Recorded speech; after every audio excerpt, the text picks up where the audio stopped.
He's a social psychologist at New York University's Stern School of Business and co-author of the New York Times bestseller, The Coddling of the American Mind, How Good Intentions and Bad Ideas Are Setting Up a Generation for Failure, Jonathan Haidt. Jonathan. Okay. Great to have you, sir. Okay. And let's get right to this and see how this all folds in together. Now, the last thing we need in this country is another reason for democracy to be threatened. But your book says we have one. It's the darn kids today. Explain that a little. I'm paraphrasing. You're an actual eminent professor. You say it in better words than I just did, please. Sure. Well, the book has its origins in an observation from my co-author, Greg Lukianoff. He is the president of the Foundation for Individual Rights in Education, defends free speech rights on campus. And in 2013, Greg began noticing that for the first time, it was the students who were asking for protections from words and books and ideas and speakers. Previously, students had protested speakers before, but they'd never before medicalized it. They acted as though if this person says something, I will be harmed, damaged, people will be traumatized. And so this was something new, and when they put it in terms of safety, well, then administrators have to respond.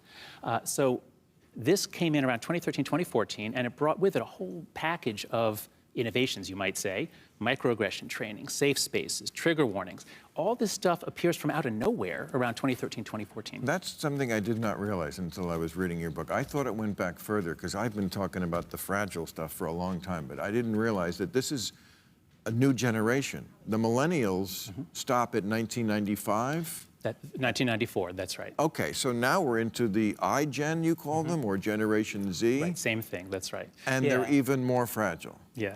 Well, so this is something that... Who can we blame? Let's start blaming. I want to blame. Let's play the blame game. Okay. I say parents. Let's see. You go. Okay, we'll do all the parents and we'll do all the teachers. So yeah, the basic finding, which I think surprised a lot of us assumed that the millennials were from 1982 to around 2000 or 1998. But kids born around 1995 had a very different childhood from kids born a few years before. And so research by Jean Twenge and others show that kids born after 1985, they don't get driver's licenses as much. They don't drink as much. They don't go out on dates. They don't have sex as much. What are they doing? They're sitting at home on their devices, talking with each other. And this seems to be changing social development. And we know this. This is not just some perception from outsiders, because the rates of anxiety disorders, depression, self-cutting, where they have to be admitted to hospitals, and suicide, all of these rates are way, way up, especially for girls, and it all begins right around 2011. And so it's when this generation first enters college campuses, and 2013, that's when all this new attitude about speech comes in. Stopping it there, and welcome to Mika Reacts and Reviews, where we react to things on the internet. Same day, same shirt, different video. And today we are reacting to Bill Maher and this author of the book, the perfect title, I love the title, The Coddling of American Minds. I don't think you can say it any better. And I agree with him. I just had this conversation the other day with a bunch of millennials and a couple of like 90s kids or whatever, and kids, we're no longer children, but anyway, and we were saying that it's true that every older generation thinks the younger generation has lost their fucking mind and a couple of brain cells, but it feels like there's something different with Gen Z, and we all know it exists. It's something weird. It's something a bit more degenerate. It's something a bit more rageful and anger and emotional. Yeah, a bit more totalitarian. A little bit, just a little bit. But we were trying to come up with a reason why, and we all kind of decided it's social media. And I feel like my generation, which is the millennial generation, was the last generation that got to experience childhood without being bombarded with technology and social media, right? Like, I didn't really start getting into social media until like late middle school, early high school. And it's not that social media didn't exist and my friends weren't on it. I just didn't have an interest until a lot later on. I didn't get a smartphone until my late teens, early 20s. And so for me, I feel like that saved millennials, the older generation of millennials, or the older half of millennials anyway, and I feel like the younger millennials kind of do fall into the whole Gen Z mindset, where it's like when you're like basically on social media before you out before you're out of your mother's womb, she's taking pictures of her belly. When you come out, you're on social media. You have your own social media page. You're being completely and utterly exploited for the good or the bad or whatever. And I think that's what it is. I think places like Facebook and TikTok and Twitter has rotted this generation's brain and moral compass. I truly believe that. I feel like I'm an old ass lady for saying that, but there's a part of me that feels like if TikTok can just be yeeted out of reality, that would save this generation. If you go on some of these pages, you're just like, this is the future. This is the future. Could this year get any f***ing worse? You're so f***ing stupid! A fascist is a fascist! I wish I had been f***ing aborted! I don't know. I feel like when social media was introduced, that's when all the labels came along. When I was in high school, middle school, labels weren't cool. Like if you labeled yourself, you were seen as like the square. Now it's like I have to have as many labels, preferably labels that's in the oppression Olympics, for me to feel like I'm a human being or I have some identity. And then my identity is everything, my Lord, God, and Savior. I feel like this kind of happened around the time of social media. I'm sure it existed in some way before that, but it just feels like it has skyrocketed into another level. There's been reports to say that the part of your brain that's able to experience empathy is shrinking, started with my generation and the next generation, because unable to feel empathy, you have to have human-to-human contact. And so many people are online. They have entire relationships, platonic and romantic relationships online. In their entire friendship, their entire community, or their cult-like communities are online. And so they haven't developed the social skills or the ability to have empathy, because they're not even like being in contact with the diverse groups of people when it comes to diversity of thought. It's just all like, find my label, and then I stick to that community and that echo chamber. And we've already watched, again, we already reacted to Social Dilemma, where these echo chambers are purposely made so you don't get any outside information. And so when you come across someone who has a different idea than you, you literally just short circuit, because you're just not used to having those conversations, because you've been locked in this like online bubble.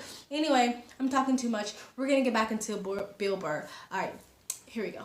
Another reason that they're sitting home instead of doing all those fun things is because the parents insist on watching them all the time. Exactly. I mean, I remember 20 years ago, we talked about helicopter parents, hovering over them. And now they call it bulldozer parenting. Yep. They clear out any obstacles in the way. Concierge parenting, I've heard. Right. Yeah. So that the kid doesn't have to ever face any difficulties. How can that kid function in the real world? That's right. So the most important psychological idea in the book is anti-fragility, that there are some things that are fragile, like a wine glass. If you knock it over, it breaks, nothing good happens. If something is plastic, you knock it over, it doesn't get damaged, but it doesn't get better. But there are some things that have to be stressed or challenged, like the immune system. If you protect your kid's immune system, use bacterial wipes, you're actually hurting the kid. You're preventing the system from getting the information it needs. Same thing with social life. If you protect your kids from being excluded, from being insulted, from being teased, when they grow up, it's like the Princess and the Pea, a little tiny thing that they encounter on campus now becomes intolerably painful.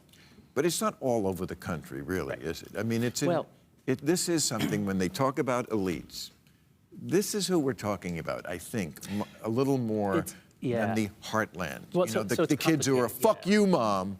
I call them the fuck you, mom generation. Now, I mean, New York, too. Yeah, I mean, calling mom a bitch, turning their back on when their mother's talking. If I did that, I would not be sitting here today. And also I totally agree with that. I feel like if you look at a lot of the progressive social justice warriors, intersectionality, a lot of them are university students. If you're a university student, there is a level of privilege. There's a level of economic privilege. It's not the working class. It's not the poor kid. It's not the ones who had to get a job at 14 years old and grind their lives away because they're too busy to think about these frivolous things than someone who, I guess, is a career university students or something like that. The bulldoze parenting, the helicopter parenting, the attachment parenting, maybe that is the millennial or the 90s kid generation. And it's true, like you are basically crippling your child if you do not allow them to fall and break a leg or scrape a knee, metaphorically so, or even literally. It's the same thing as spoiling your child. The definition of spoil is to ruin. So if you are spoiling your child, you are ruining your child. It's the same thing if you make your child so fragile, right? Nothing comes good from that. So they're not stoic. So they're not have the ability to take anything, I mean, to the point where someone can't disagree with them without them losing their minds, right? When a diamond is made, it's made under pressure.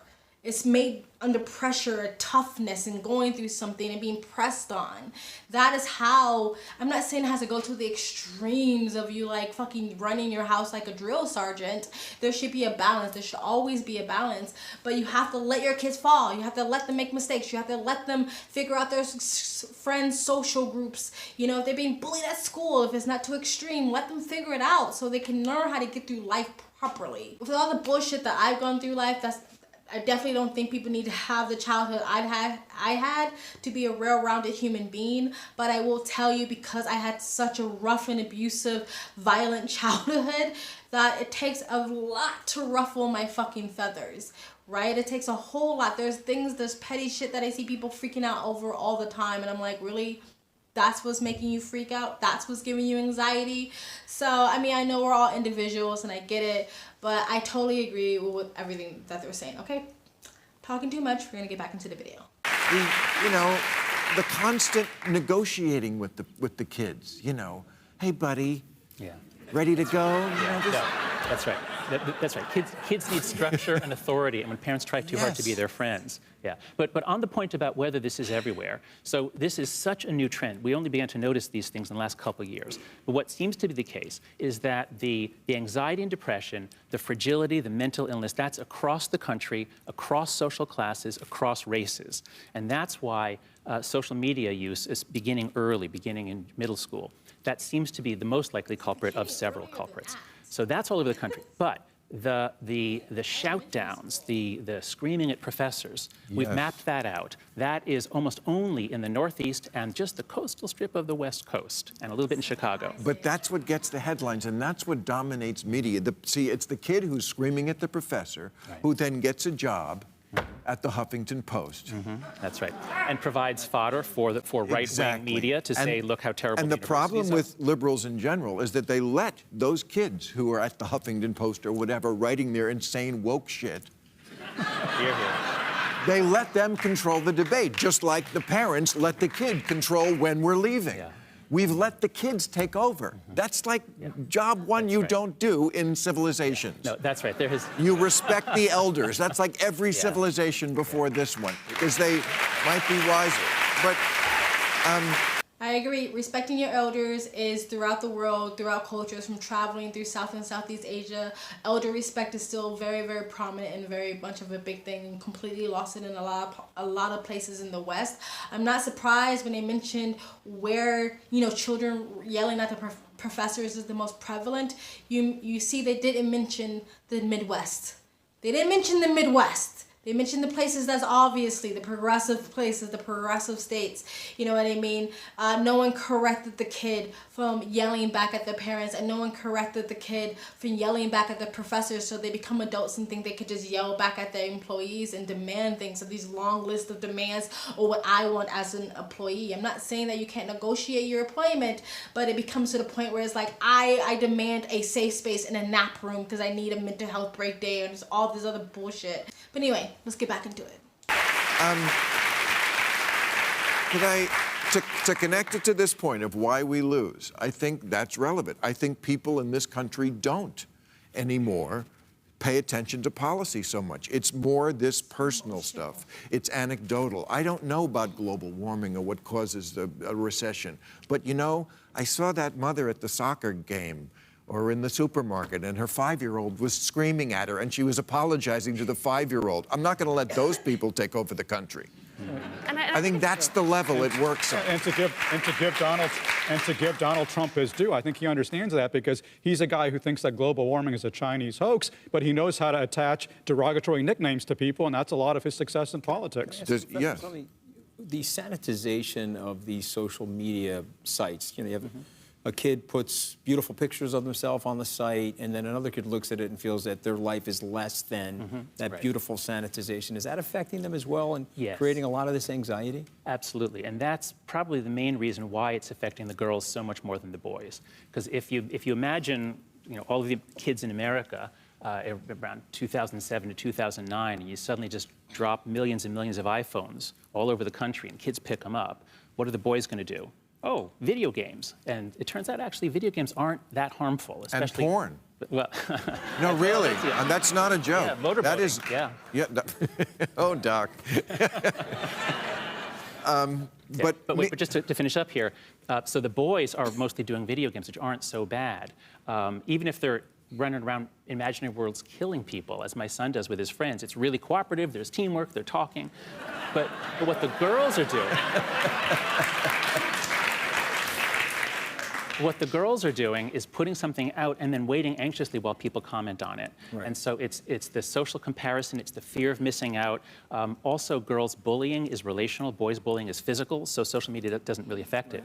But girls can never get away if they're being bullied. So this is why we think the suicide rate is up 25% for boys, but it's up 70% for girls. Okay. All right, that's it, guys. I totally agree with everything that they said. Yeah, the whole bullying online, females are experts at that. Dr. Jodie Peterson talks about this, the whole reputation destruction, which we haven't figured out. It's boys get the whole toxic masculinity because they're physically aggressive, but no one really talks about the emotional, psychological, and mental aggression that women can have towards other women or men. So I totally agree with that. The whole comparing yourself. People, young people completely curating their entire personality through their online persona for the sake of being liked and accepted. Therefore, I will change my perception, I would change my principles, I would change my morals, and I would change my values if it means that I'll get more likes and hearts and clicks online. But I still think a lot of it starts at home. There is absolutely fucking no reason why a 12, 11, 13-year-old needs a smartphone that has access to all the social media and all these other porn sites and all this information and this access to things that can be detrimental and dangerous to them physically, mentally, and psychologically, and spiritually and emotionally, right? There are phones that you can give to children that have access to the internet, and you can call 911 and all those things without having access to all the other bad shit, all the other toxic platforms, because that's a lot of parents' excuse. But it's not safe not to give your kid a smartphone. Well, give your kid something that's age appropriate, right? There's no reason why your 12-year-old needs to be making the sexy duck faces to grown men on social media. There's no reason. It's not putting your fucking kids on social media either, and women who breastfeed their babies on social media. It's just weird. Have boundaries. Have some boundaries when it comes to public access to yourself and to your children, okay? Nobody needs to know that you breastfeed your twins at the same time at 6 o'clock every day on a dot. No one needs to know that. Have boundaries. People are freaking weird these days. Give your kid appropriate access to social media and internet as they get older, as they age. And stop trying to be their fucking best friend. Anyway, guys, let me know what you think of this video, what I said, what he said, what they said in the comment section below. Please like, comment, and subscribe. Hit that bell to get notifications when I do upload. All of that really does help with the algorithm, guys. And if you'd like to support this channel even further, you can donate. My PayPal link is in the description box below and also in the comment section. Of course, it helps, but you don't have to. You can just like, comment, and subscribe. Another great way to support this channel is either join my brand new membership program, different levels, different tiers, different perks, or you can visit my brand new merch shop. Links down below and links to all of the alternative platforms I'm on, including my Twitter, my Minds.com, my Odyssey, my Rumble account, And all the links to all the other YouTube channels I have on this platform is always in the links down below. And I implore you to go follow them because I still have 2 strikes on my channel. And if I get yeeted off the internet or yeeted off of YouTube, we can still communicate. And if you like, you can super thanks. I also have a second travel vlog channel. I travel as a lifestyle. I live abroad. If you'd like to know where I am in the world, you can go to the description box below and also in the comment section. Hit the link, go subscribe to my travel vlog channel, and or follow me on my travel Instagram. My stories is usually what's most up to date. And you guys, have an amazing day. Bye.